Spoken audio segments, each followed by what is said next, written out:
Hello, everyone. This is Craig from NGP Van. I am joined by Carver Murphy, who's going to be doing this webinar with us on end of campaign cash flow management. Thanks for joining us. It's just about noon. We have a bunch of people joining, so we're going to wait just a minute or two for some of the webinar participants to join while we get rolling. So we want to be respectful of people's time. We want to try to get started, pretty quick afternoon. We will not likely go the whole hour. We might end a few minutes early and we'll have time for questions. So you can ask questions now in the chat or the Q&A. Sorry, if you have questions, drop them in the chat. I keep saying chat. If you have questions, drop them in the Q&A, which is separate from the chat. There's a Q&A box in Zoom. Please use the Q&A for questions. For the chat, let's try to make this engaging today. So for everyone who's joined us, drop in the chat your name, what organization or campaign you're with, and what city you're in, where you're from right now. So just so we can get a sense of who's on, who's here, and the types of stuff or campaigns that we might be having on this call. So go ahead and drop that in, and we'll get started in just a moment.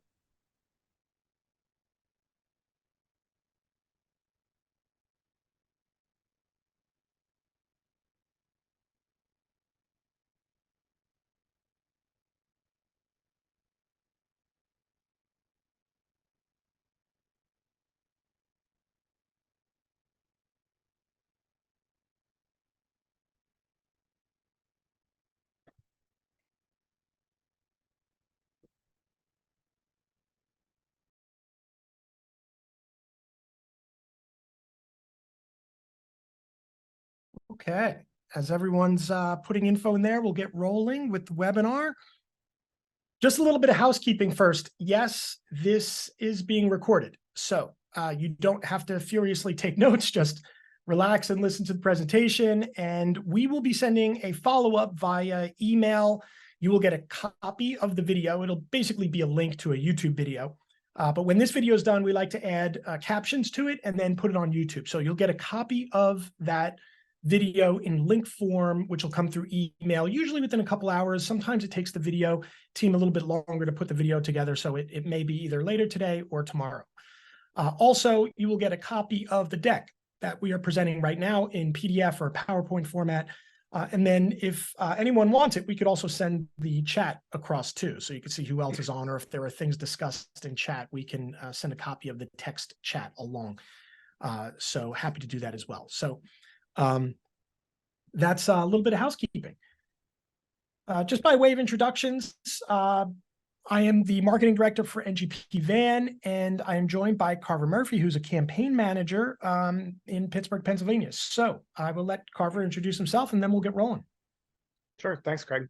Hoping everybody can hear me all right. My name's Carver Murphy. I am, like Craig said, a local political consultant based in Pittsburgh. I've done most of my work in Massachusetts and Pennsylvania in either mostly state and local races, and some statewide, couple statewide races and statewide advocacy programs as well. So excited to be here with you guys, actually talking about a subject that I am very excited about today. And I've been doing this for probably about 7 years now. So it's exciting work, and I like to, get the opportunity to share it all with you. Cool. Thanks, Carver. So we have a couple polls to keep this engaging. So we'll go back and forth between a couple polls, asking some questions. There are no right or wrong answers. These are not trick questions, as far as you know, but generally they're not trick questions. So I'm going to launch one now. And this is kind of key into what we're getting into here. But I guess I'll do a quick agenda first, and then I'll launch the poll. While we're doing the poll, I'll talk about the agenda. So I'm just going to launch this one right here. You'll see it come up on your screen. So go ahead and fill that out. It should have come up on your screen. Can everyone see that? There it is. Perfect. Okay, good. How much money do you have in your campaign account right now? Like literally right now. If you're on a campaign, running a campaign, do you know? Yes or no? And don't lie. Don't cheat here. Let us know. We don't need to know the number, but truly, if you don't know. Okay, good. Most people know. That's a good thing. There are a few people who say, no, that's okay. We're going to talk about how to remedy that and the ways you can remedy that right now. So it's okay if you do say no. Looks like there are a few more people, maybe some non-responses. I'll just give it another couple seconds. And while you finish that poll, I'll go over the agenda. So what we're going to do is cover how to review your budget or potentially how to edit your budget, right? Because we've transitioned now from the primary to a general election. And if, by the way, you haven't seen that webinar, we actually did that webinar with Carver a couple of weeks ago where we talked about how to transition from your primary to a general election and all the things you need to think about and do in that transition. So check that out. It's on YouTube, and I think it's somewhere on the NGP website. We'll also cover fundraising and projections, looking through your fundraising and what kind of projections you have for the rest of the campaign. We're right at just shy of a month left now, right? We'll talk about the timing of the remaining expenses that you do have and how to prioritize that. We'll actually give you a little bit of a framework for how to prioritize if you're not sure how to do that. Then we will discuss holdbacks on spending. Do you have debt that you need to retire? Things like that. And then finally, at the end, we'll talk about using a budget spreadsheet, which is a download that we have that you can download. It's a free download, which a lot of campaigns have been using recently, which is great. So here are the results of the first poll question. Do you know how much money is in there? There are two people who don't. I have no way of calling that out, just to know that there are two people who don't. So for those who said they don't have an idea of what's left, hopefully this webinar is helpful to you. And we will be able to get a little bit better idea of what we have in terms of resources and what we have left. So let's jump into it. Carver.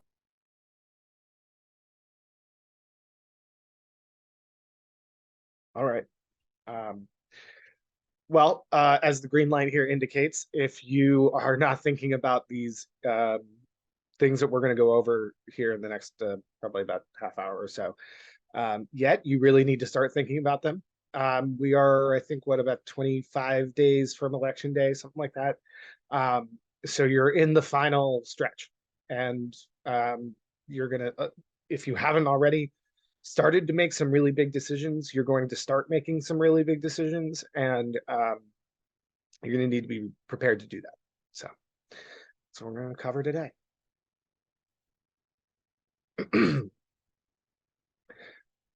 Cool. So first thing you're going to want to do is find out how much money you have. For those of you that don't know how much money is in your bank account, I hope you have someone who does know how much money is in your bank account that is managing that. So as a candidate, it's important to have at least a rough understanding of this information. If you have a team, campaign manager or finance director, they should know these very specifically. Not every candidate needs to know exactly how many pennies at all times, but your team should if you don't.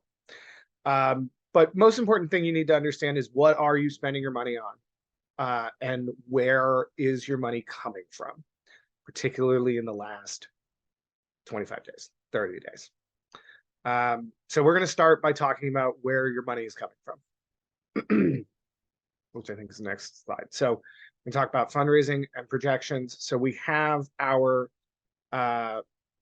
cash on hand, our number of money that we have today. And we are probably actively raising money, right? So you guys are doing, if you're candidates, you're doing call time at a, maybe anywhere from 10 to 40 hours a week of call time.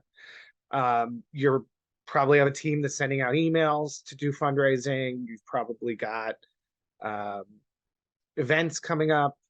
People are hosting events for you with, hopefully those events have fundraising goals as well attached to them. Know that plan, know what that finance plan is. If you don't have a finance plan, that's a whole separate conversation, but you do need one. You need a plan to raise the money that you need. And that in the last 30 days is going to really look like a very daily plan. When we talk about this cash flow, end of campaign cash flow moment, one of the things we're going to see, which is on the screen here, your monthly budgets aren't good anymore. You can't budget, we're going to raise this much this month and spend this much this month. when you're in the final month. You need to have that broken out at a minimum biweekly budget, but really you're going to need to know in the last 30 days, day to day, when is money coming in and when is money going, because you sort of critically can't ever go below zero. So, you need to know if you're sending an email out in the last 6 emails, this is the example on the slide here, that you sent out, say you're sending once a week and you plan to send 6 more, and you're generating $1,000 each, you should know that those are generating $1,000 each. You should be able to plan to have that money. And if it doesn't come in or it comes in higher, we'll talk about this a little bit, but you need to figure out what to do with that. I'll show you guys some examples a little bit later, but we, on a race that I ran in 2020, which was a targeted state house race, overall, we ended up raising about $930,000.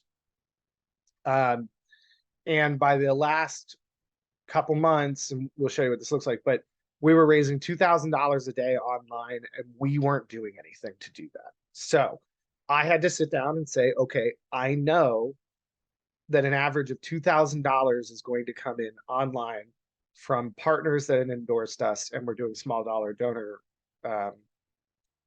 raising. And I've got a plan to figure out what that means. But in 30 days, that's $60,000. It's a lot of money to make a decision about. And then we had a day when one of our partners sent out an email, and we literally watched ActBlue as it ticked up to $17,000 in one day. And so that's obviously way over what our projection was, and we had to figure out what to do with that extra $15,000 that we had raised that day. So these are the decisions that, depending on your races, and now most of you aren't going to be in races that happens, but you'll need to be able to be flexible. Craig, did you want to chime in? Yeah, I just think the one thing on this slide that I think is really important is the monthly budgets are not good anymore, right? When we start our campaigns, if you just started your campaign in January, it's a state ledge race or something even, local, further down ballot, school board, whatever. You may have an idea of what you're going to spend overall, maybe 100,000, it may be 5,000 for your entire campaign, right? And day to day early on in the campaign, a little change here or there is probably not going to break the bank, probably not going to change your strategy. But as you get down to the wire, like Carver said, where we are now, where we only have 25 days left, you really need to be exacting with your timing, because if you're getting one more mailer out and you're trying to time that mailer, we'll talk about this in expenses, so that it lands the Monday before election day, you don't have a lot of time to mess with there, right? Like if you don't get the money to the printer, they don't send that mailer out, right? So you need to really have a day-to-day understanding of what money is coming in and how much are you going to have, and when is that money going to be accessible. And that's important, much more important toward the end of your campaign, where you don't have a margin of error anymore with the timing of your expenses. So if you're working off a monthly spreadsheet, that's fine. Just know that you need to start looking at daily changes as you get closer to the election. And that also goes, goes to say that if you've got unions and partners that are giving major donors that have pledged money to you, or they say, yeah, I'll send a check. Well, maybe it's not the time to send a check in the mail anymore. Maybe it's the time to go down to the bank and wire the money, right? And so you're not waiting 3 to 5 days to get the money, and then if it didn't come, you got to say, hey, did you actually put that check in the mail? Say, go down and wire it today, because I've got to pay for the mailer tomorrow, and the money has to be in the bank account. So that is the kind of conversation you're having with, you should be having with your funders too. And we'll talk about having that conversation when it comes to expenses with your consultants. Remember, this is not a time to be shy, right? I mean, there are some races that are won literally on just a couple votes, 10 votes, 50 votes. We did a campaign in 2020 that was decided by 69 votes. It literally came down to counting additional ballots and some mail ballots that needed to be cured. So it can really come down to the wire, where you can say, hey, if we had not done that one last mailing. We may not have activated a certain number of voters. We may have lost that race. So, don't be shy about asking for things that have been pledged, but maybe not yet received. Cool. Really simply, income minus expenses is your cash on hand. This is math, basic math. It will feel a little crazy and overwhelming at sometimes, but if you break it down, it is what's coming in, what's coming out. So we're going to talk about prioritizing stuff on the way out. Just a quick framework for understanding how to prioritize your expenses. And this is really a strategic decision that every campaign has to make. And it is, I want to qualify it, that it is different depending on the size of your district. And that is probably the biggest thing that will impact this breakdown. Generally speaking, we try to spend about 80% or more on paid communications, which is your mail, your digital, your television, these kinds of things, and 20% on everything else: staff, field organizers, overhead, those kinds of things. That could very well change depending on a couple things. One, how big is your budget? Two, how big is your district? If your district is very small, maybe you are going to spend a little more on staff for a couple reasons. One, maybe your communications aren't that expensive. You're not doing television if you live in if you're doing a city council race and there's only 5,000 voters. You're probably, a mailer to 5,000 voters is very different than a mailer to 50,000 voters.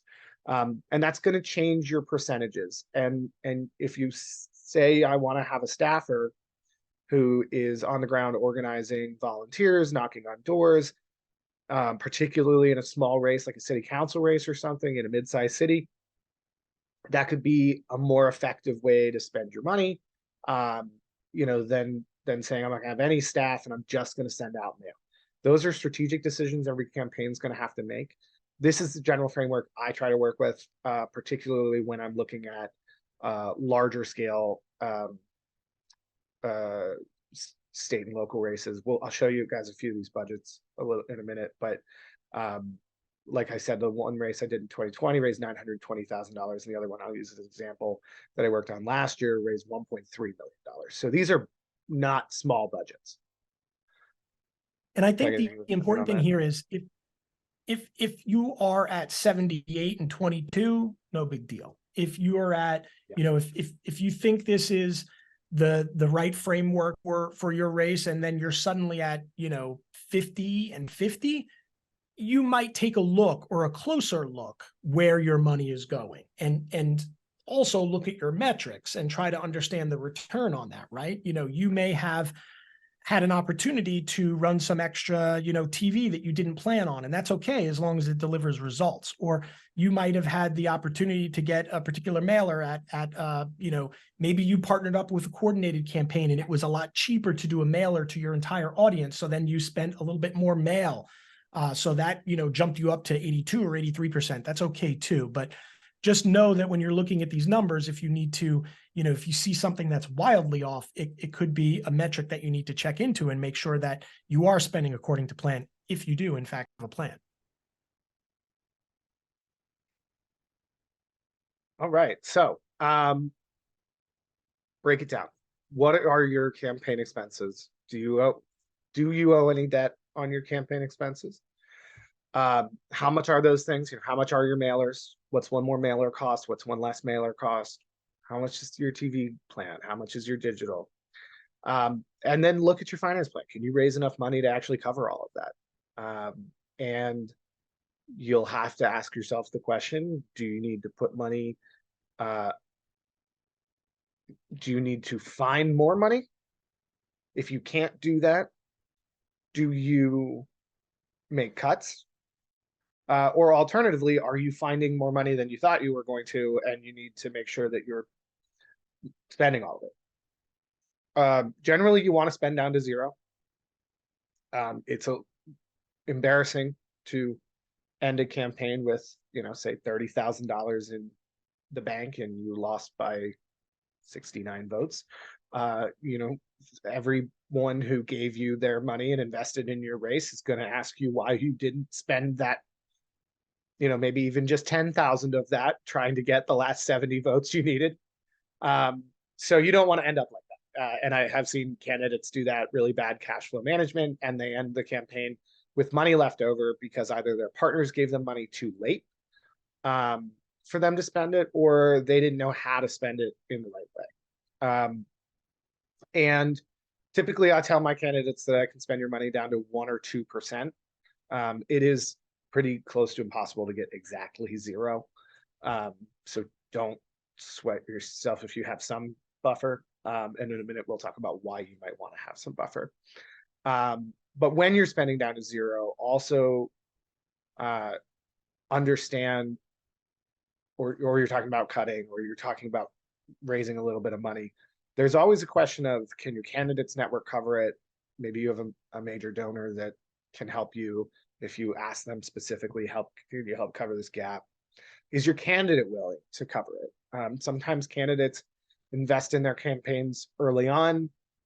Sometimes they say, hey, I've got 10 grand I'm willing to put into this race if I have to, but maybe they save that to the end and they help cover a gap.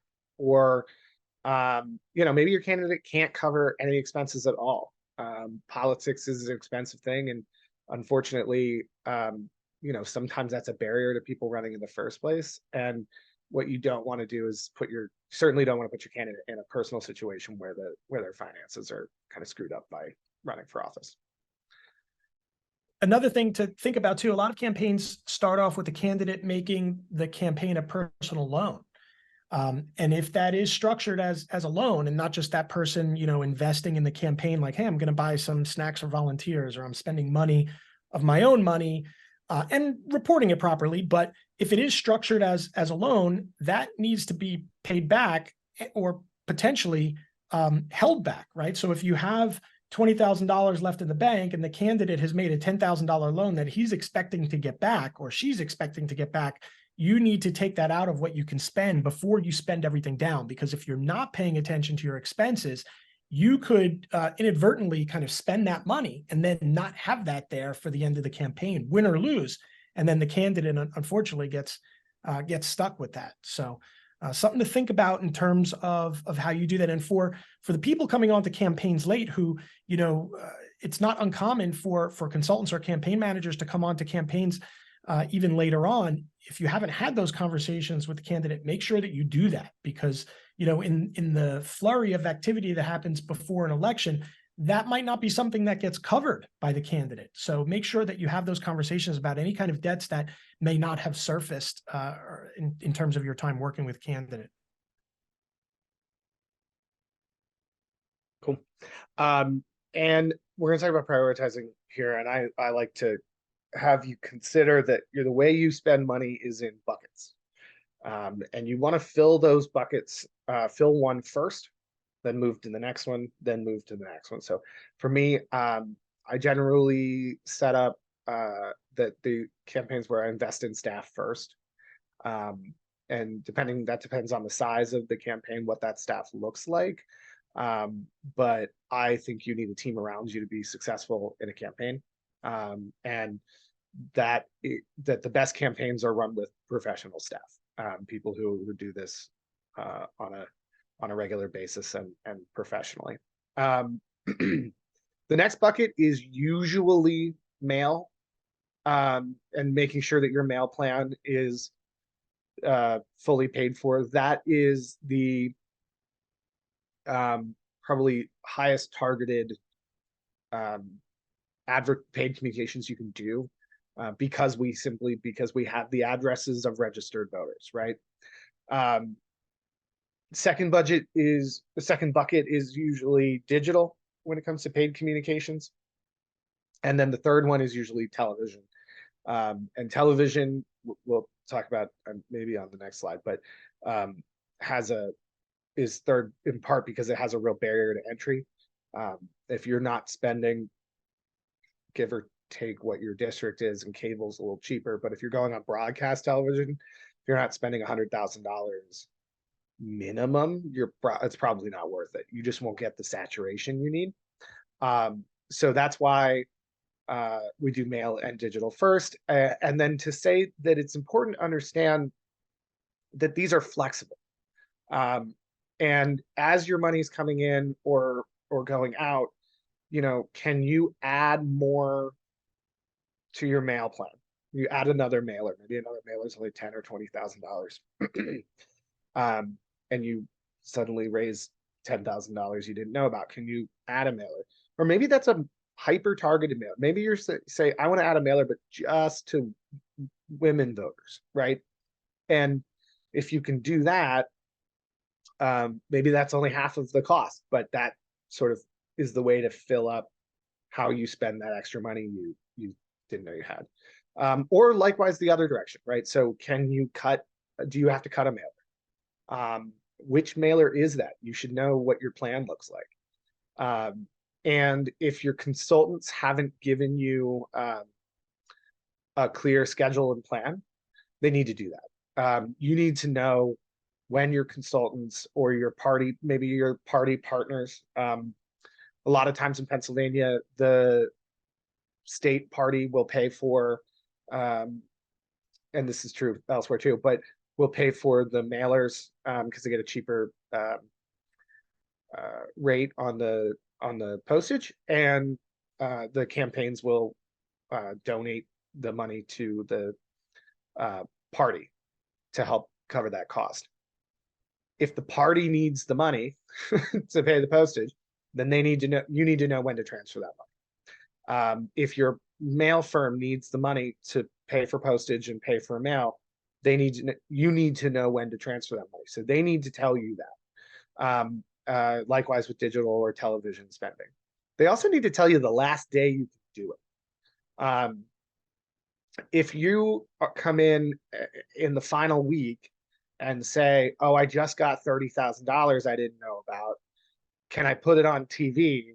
Your TV person, you need to know if you can put it on TV or digital or mail. You can't go to your mail firm a week out and say, can we send one more mailer? There isn't time.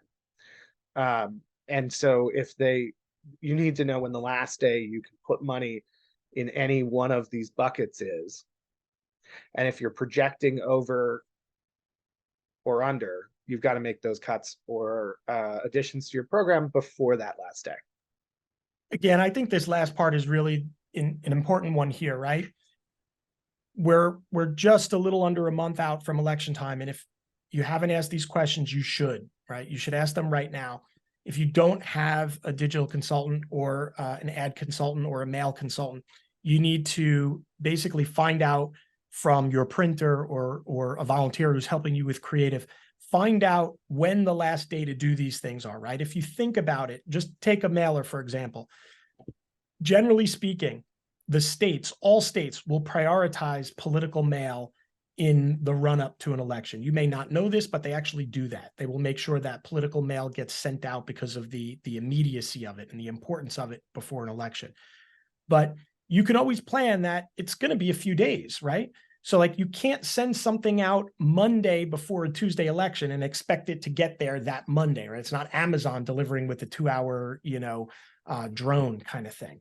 So if you're Friday, mailer might be tough. Can you get a digital ad out over the weekend? Sure. But create a spreadsheet that shows you the cutoff date of when those things can happen and roughly what you might need to make those things happen. So as Carver said, if you get a check on Friday afternoon or Friday night and it's a $10,000 check and you're like, wow, this is great, we have an extra 10 grand, a mailer might not be possible. So then you could just move to the next thing. Okay, the mailer's not going to happen. We know we passed the date. Should we put it in, a Facebook ad? Should we put it in, some other thing? Do we just order a lot of pizza for volunteers and try to keep them there as long as we can? So if you've done that work ahead of time, you don't have those questions when you get to that point. So put it in a chart, stick it on your wall, put it into a spreadsheet, and know it when you get into those situations. It's important to understand too, like you just mentioned, Craig, like, do you just buy a bunch of pizza with it? You don't have to put late money into paid communications in terms of digital or mail or television. And sometimes it's not possible.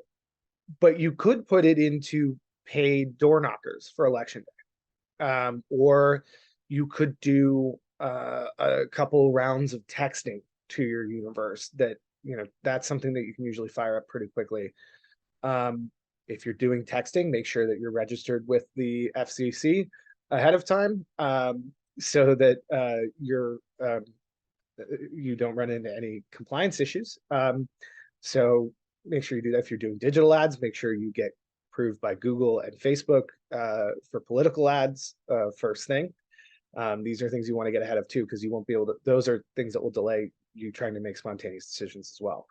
I think that's a good note there too, especially related to the ads, because most of the social networks make it seem like you just create an ad and in 2 seconds it's up and running. And while that may be true for general use, you do have to go through publications and approvals if you are sending out issue-oriented or political messaging. And some of those things can take weeks or longer. Facebook, if you've never registered, generally wants to verify you in person, meaning they'll send you a postcard to your address to make sure that you're an actual person, and then you enter a code in somewhere in Facebook, and then you could start sending ads after that. Google will do something similar, although in my experience it's less intrusive. But that can take days, in some cases even weeks. And when you're working with social media algorithms, nothing is perfect. So there are, I have worked on campaigns where things have gotten a little bit messed up, and we've actually had to get someone on the phone to clarify things, or either on the phone or talking to someone directly through support. So that could take, again, days or weeks. So don't leave that for the last day to understand what those timelines are. Cool. So I want to show you guys these. I pulled some graphs from a couple of races that I worked on. So this one is weekly expenses. So you see it goes from 2021 all the way down to week 1, for about 45 weeks prior to the campaign of what was a $1.3 million state house race, the most expensive state house race, competitive state house race in Pennsylvania last year. On the top, you'll see the expenses and just how little there were throughout the whole summer. And then you'll see we started spending money on television and mailers, and it really ramped up, right? So there's even a week there where I spent $280,000 at that in week 2, and the weeks before that this is 4 weeks in a row there we spent over $100,000, right? So we were moving a lot of money really fast, and we had to know, 1, that we were going to have that money, and 2, where that money was coming from. I'll also note that we actually went up on television early in this campaign, because our opponent did, and because we knew how much money we were raising, knew how much it was going to cost us to go up early. It was only a week early, so we knew what an extra week of television was going to cost. We knew where we'd get that money from. We were able to make the decision in late August to go, and we were up the day after our opponent was. So there wasn't a moment of airtime that they got that we weren't matching. And Actually, it's a really good note, because on a previous slide, we talked about things that come up, like, a good thing coming up would be getting an extra donation of $10,000 that you didn't expect. A bad thing that can come up is what Carver's explaining now. Not necessarily a bad thing, but is when your opponent does something that, 1, you didn't expect, or 2, maybe you didn't expect it at a particular time. And Carver's talking about they went up on TV much earlier than they expected, and Carver didn't want there to be a gap. They wanted to get their message out in a very similar way. Probably was planning on doing it later, but almost, I don't want to say forced their hand, but there were benefits to getting up earlier and not letting their opponent have all that unanswered airtime. And they knew they had the money to do it and were able to do it. So there are some unexpected things that happen in campaigns. And I hate to say you have to plan for the unexpected, but it just sounds funny. But I think to understand, again, what are your numbers? If we are going to do TV, what does that cost? You might also want to say, if we are going to do TV, what are we going to say? In Carver's case, and correct me if I'm wrong here, Carver, you had a video cut ready to roll. It wasn't something where like, or you had some, We did. you had some content that you were able to purpose. It's not like you had to find a crew, wait 2 weeks, get in front of a good location. Oh no, it's raining. That's ruined, stuff like that. So it's Yeah, good to have the material put out. our ads were already done, ready to roll. They had been filmed weeks prior based on polling that was done weeks prior to that. And we knew which one we were starting with. We knew we had a couple ads, and we knew which one we were going to start with. And so we just told our TV consultants go. And then I want to show you also the below it, that second graph is the same campaign, but you'll see a percentage of the sort of operations versus staff versus paid media. So you can see over the whole course of the campaign, although it was very little, most of our operation money went into operations and staff. That was the slow burn.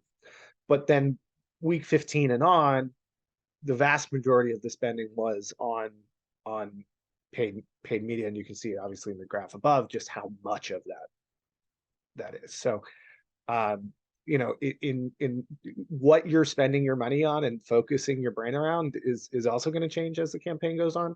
But in this final, we are now 25-ish days away from the election. It's probably mostly paid communications at this point. I want to put up another quick poll here now that we've chatted about some of this for a while. And I'm just going to launch this right here, and let's see it come up on the screen. So do you know what you're spending money on? And there's a couple elements to this, right? Like, do you know what you have to do between now and election day? Do you know how much those things cost? Do you have a plan for when those things are going to happen, and do you have the cash to cover them? Or if not, and it's okay if you don't, do you understand when that money is coming in?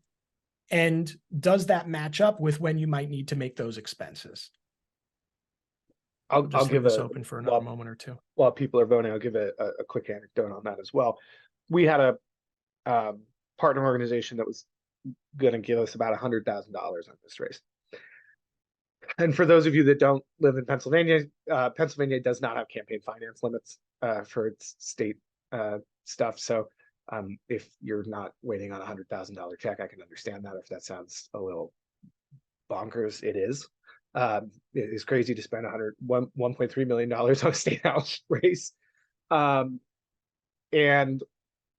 we were waiting on a $100,000 check. That $100,000 check, we kept asking our partner in, I want to say, August, and it came early September. And they didn't tell us they were sending it because they thought it would be funny if it just showed up in the mailbox one day, which caused my manager and I some consternation because we had just explained to our candidate that $100,000 checks don't just show up. And they asked us a couple weeks later, hey, did you get the check? Because we kept asking them. And we said, what do you mean? What check? And they said, well, we sent it in the mail. Well, it had gotten lost in the mail in return. So really don't let your partner organizations send you surprise money either. Like, no, it's coming. And because we got that in early September, and it was one of the things that helped us know that we could go up early on television and mail when our opponent did. So don't, especially if it's that big, don't let these things be a surprise. And I'll just show you, this is a couple campaigns that I did. The top one is 2020 State House race that raised about $930,000. The bottom one is the race last year that raised about 1.3. And there's a tracker line in there that shows the number of donations by month. So last year, the one was a little more inconsistent. Our candidate banked a bunch of money early on, which helped our party sort of take this race seriously, and then raised heavy money throughout the rest of the campaign. There's a spike in June. You'll see about 4,300 donations in June, or June or July. That is when Roe v. Wade was overturned. So we got partner organizations that put us on a list to be among, small dollar, these emails that go out to small dollar donors. And we raised thousands of dollars on, like that first rung is $100,000. So we probably raised something like $60,000 that month online in small dollar donations. So, we didn't know that was going to happen. Obviously, we didn't know Roe v. Wade was going to be overturned. But when that happened, we had this huge influx of donors and money. And then that kind of continued on through the campaign. Likewise, above the top graph was 2020 race, where in about, I want to say August, maybe beginning of September, we got endorsed by some organizations that have really large small dollar donor bases. And we went from having about 3,200 donations in total by mid-August to 26,000 donations by the end of the campaign. And all of that, you can see, came in the last couple months. We were getting literally thousands of donations a day, raising a couple $1,000s a day. And in one case, we, like I said, one of them sent out an email, $17,000 in one day, and we didn't do anything. So all of a sudden, we had this very normal campaign that was raising normal money from we knew where to it really blowing up. And we had to figure out, oh my God, how are we going to spend all this money? It's sort of falling from the sky. So, you can also have the opposite problem where it just all dries up. Your donors stop answering the phone. They say, we just can't give you anymore. We gave you everything we can. Hopefully you don't have that problem, but that was the sort of problem solving we were doing at that time. Making cuts is tough. You need to make sure that the campaign is healthy. And again, if you do decide to take on debt, which is always an option, right? You know that maybe the candidate personally or one specific donor wants to give a certain amount of money, or someone makes a loan to the campaign to get it through. Some of those things can be decided. You're looking at your IDs, right? You're in a fairly even split district, and your IDs look really good, and the energy out there is good. But your campaign is really behind on fundraising, and you might not make it to election day. Maybe that's a conversation you have about taking on debt. I've had conversations with people who've considered taking out mortgages on their home to pay for stuff. I mean, it's never a good idea, in my opinion. There's a classic West Wing episode where they have that conversation about taking out a mortgage to continue. Yeah, I mean, I would never recommend that a candidate do it, but I know candidates who have, and they've won. And I know candidates who've lost and have been in really bad situations where they now have a lien on their house because of money they took out, things like that. So, you have to have that conversation. If in the end you need to have a conversation about cutting staff or reducing in terms of time spent, or, Carver mentioned paid campaigns. I mean, maybe the paid canvassing and the paid phone banking has to go away, and you have to rely on, having more volunteer work or friends and family, things like that. I just want to put a quick pitch in here, going back to a campaign plan. Again, your campaign plan is a living document, so it's not going to be perfect. Where you start your campaign is not usually where you end your campaign. Like that plan doesn't usually come to be or come to pass exactly the way you thought it would. There's a lot of changes along the line, and that's normal. But if you don't have a plan and you don't know where you're going, it makes it harder to understand when you get into those situations. What do we do? You have to kind of use all your brain power of yourself and your team and take away from what they're doing important things like canvassing and recruiting volunteers to come together and have a conversation about, well, this just happened. What do we do? And then you spend a day or two in analysis paralysis worrying about that. But if you had your plan earlier and you understand what you're going to do when certain things hit, it allows you to be quicker with these kind of decisions, like, do we take on debt? And if we do, how much, right? How much do we have the ability to take on? Or if we have to make cuts because of less than stellar fundraising, where do we cut? Do we cut staff over here? Do we cut staff over here? Do we cut out this paid program? So I'll make a note. I'll try to pull a link for it. We have a how to create an entire campaign plan field, and everything about digital and staff, roles, things like that, what they typically cost or what you can expect. I'll try to drop that in the email that we send as a follow-up to this because I don't have it in front of me right now, but it's literally how to create your campaign plan for the whole entire campaign and have it be a roadmap for you. You should have that, and you should look at it and use it and understand it and change it along the way so that when you do get to these situations, you can act fast. All right, that was a sidebar. How to plan for what happens after the election. Yeah. Right? Because sometimes things happen. Yeah, sorry. Go ahead. Well, I was going to say, you had mentioned before that, a day before an election, you got to check for 10,000. I mean, sometimes you can't help that, even though you're having conversations with consultants and, you had a promise from a union to get, $10,000 in September, but it came on October 21st, or, maybe even the day before. Sometimes it doesn't come. Sometimes it comes after the election. I've seen people have pledges of one campaign had pledge of $100,000 that was I think completely taken away, where the organization called and said we can't do it because they did bad projections and expenses. So you don't want that to happen, and it doesn't happen that often, but if it does, you need to be ready. So on the last thing, this last chunk here really is to underscore that your budget doesn't end on election day. There are usually staff payments you have to make afterwards. There are, maybe there's a victory party you've got to pay for. Hopefully it's a victory party for you, right? Are there win bonuses that you are expecting to maybe pay, but maybe not pay? These are things you have to understand as well. And you need to either hold the money back to make sure you have it, or be able and willing to raise it, or be able and willing to take on debt to cover those. So we had a race where we were relatively confident we were going to win. We knew that we had about $15,000 in total that would get split up between the staff that was going to be win bonuses.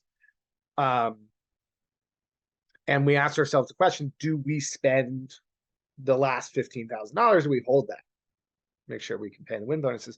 And our candidate said they would raise or write the check, but spend it all to make sure we win, right? Because you don't want to end up losing by 69 votes and you had $15,000 in the bank that you were going to spend on win bonuses. So make sure that you know what your expenses are after election day. They're probably mostly staff. There are probably also some relatively minimal, but maybe not minimal. Maybe you've got rent on an office space, overhead costs associated. There's sometimes some delays in like fundraising commissions that you want to make sure you're preparing for, right? So these are just a few things that you need to make sure you know, and you're either holding it back, you have a donor universe that's will donate that money if you did spend it, or you can either raise it as a debt retirement fundraiser, or can the candidate cover it themselves? So those are conversations you have to have. And keep in mind, unless you've raised and spent in your entire campaign less than maybe $50, I don't know what the rules are for every state, but chances are you're going to hit a level at which you need to do compliance reports. And if you're working with someone who you're paying to do those reports, not necessarily a staff member, there may be a cost to those reports. And as you get closer to election day, the frequency of those reports usually increase. So, you may be doing daily reports. And if you have someone outside staff, like an accountant or a treasurer doing that for you, you may need to pay them for their time, and you may need to hold that back. You may need to do a year end. And if you keep that PAC open, or your campaign open in the case of a win, you may need to start doing reports again in the next year. So you may want to hold money back in your account to take care of compliance reporting and anything else that you need to file that might be legally required. Another thing you might think about is software, right? If you lose and you decide, hey, I'm not going to run again, I'm just going to shut everything down, and that's fine. And you can obviously do that. We know just from having thousands of clients do this, that when campaigns, especially those who win, keep their campaigns active, even if they only send one email a month to their lists, their lists are kept in better shape, their deliverability ratings are better, more of their emails get delivered, less spam, things like that. And when they do need to reach out to their constituents or their supporters to raise money, even in off years, they have that much easier of a time doing it. So you may be able to hold back for future software requirements as well. The other one thing to understand too and think about is a lot of candidates will run twice for a seat, particularly if you're trying to flip a seat, either from an incumbent or from the other party. If you're running for your first time, are you planning to run again? Because if you do take on debt, and maybe that's okay because you're going to start raising money for the next race, even if you don't win. If you've run before and this is your second time, you might not want to take on debt because your donors might not give you a third race, right? And that's going to be specific to everybody's situation, but that should be part of the mix as well. Understanding if you're doing a longer term, some seats really require that you run twice before you can flip it. Like, and we see that all the time. So we have a few more minutes left, so I'm going to throw it over to Craig to talk about using the budget spreadsheet. Yeah, I know Carver's got a very detailed budget spreadsheet that he uses on campaigns, and we actually just put one together. When you get I'll drop this link. I put it in one of the Q&As. We had a question early on that was asked, and let me see if I can just grab that link, and then I'll drop it here for everybody. Let's see. Okay, I'm going to put this in the chat just so you could see it. That's our budget template. It is comprehensive, as the name suggests. It basically lists all the things that you would need to keep track of, and it could be used for, everything from a senatorial campaign all the way down to school board, although I would suspect that there are a lot of items that you may not be able to afford on a small school board race. If you're running for school board in Los Angeles or New York, that might be different. But if you're 5,000 constituents, maybe you're on the smaller side. Even still, that comprehensive campaign budget template works very well. Helps you track everything coming in, everything going out. It helps you track actuals versus pledges, or actuals versus budgeted expenses, and then brings it all to kind of a resolve and a summary, which you can track on a regular basis throughout your campaign. So if you haven't downloaded that, please do give it a look. Even if you're in the last month of your campaign, start plugging some numbers in and use it as your daily planner for the last couple days left in your campaign.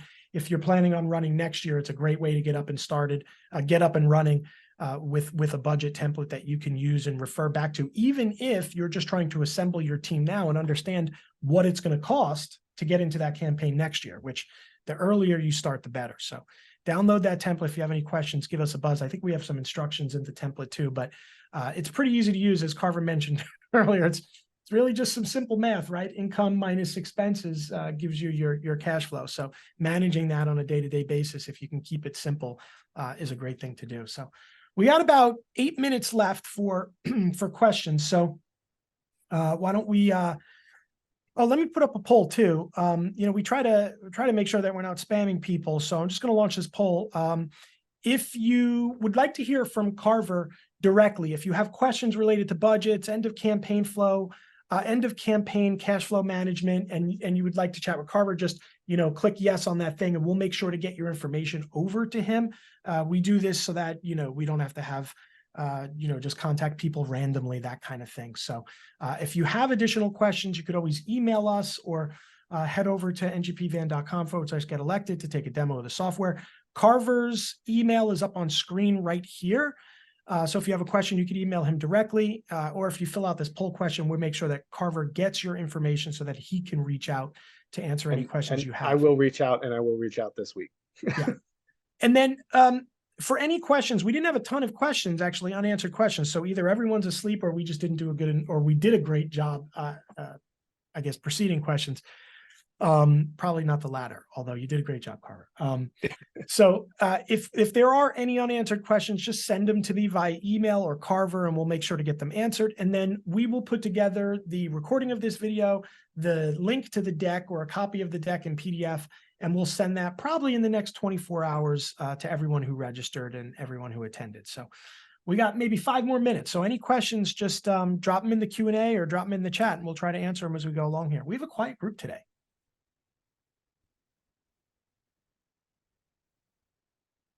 Let's see, I'm not seeing anything else come in on Q&A or chat. Cool. If this was helpful, let us know. You know, are there other follow-ups related to budgets that you would like, that maybe we didn't cover it here, but there are some things that you'd like us to cover in the future? Recount ballot healing budgets look like. That's interesting. Okay. Can you drop another note in there, Tyler, about, you know, are you asking about like what might that cost? You know, are there triggered costs for ballot recounts? If so, who pays for that? What are some of the considerations? Like, do you need to have staff? Do you need to hire attorneys to basically oversee those counts? Yeah, that's a tough question, and it can be really hard to plan for. I will say, you know, depending where you are, and what level you're at, probably the party can help you. Especially if you're looking at like state house or you know, if you're running for Congress and you're going down to a recount, the DCCC will make sure that it is paid for. Now you may need to they may ask you to raise money for that, but they're not going to let the campaign lose because there is no ability to recount. Elections attorneys can cost a lot. I mean, they can cost a lot of money. They can cost $500 an hour. You know, they can cost a lot of money. And if you're, I remember there was a recount when Andrew Gillum lost Florida, and Craig, you worked with that race a little bit, right? At least in the primary. Yeah. And I remember organizers from all over the country, just like flying down to Florida for 2 weeks. And there must have been money pouring into that project because they were just hiring organizers to help recount. So yeah, I can tell you on a state Senate race that we worked on not too long ago, we went down to the wire and we had a lot of provisional ballots that needed to be counted, and there were lawsuits that were filed, and then we filed lawsuits in response to those lawsuits. So I could tell you that the legal bill was very hefty, very hefty. Additionally, and Tyler's asking right now about the cost to contact voters to heal ballots, in some places called ballot curing.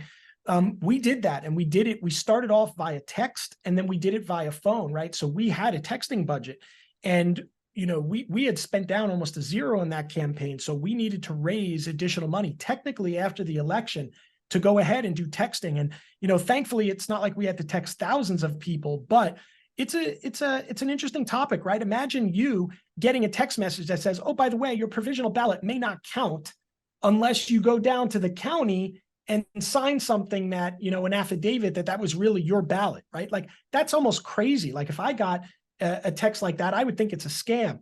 So we had to do multiple texts, and that cost several $1,000s just to send texts out to people. And then we had to make sure that they were being sent from the right person that maybe knew them. So we had to recall volunteers to send some of those texts. So it wasn't just a random campaign. It was like, hey, Joe, this is your friend Craig sending you a note about your ballot.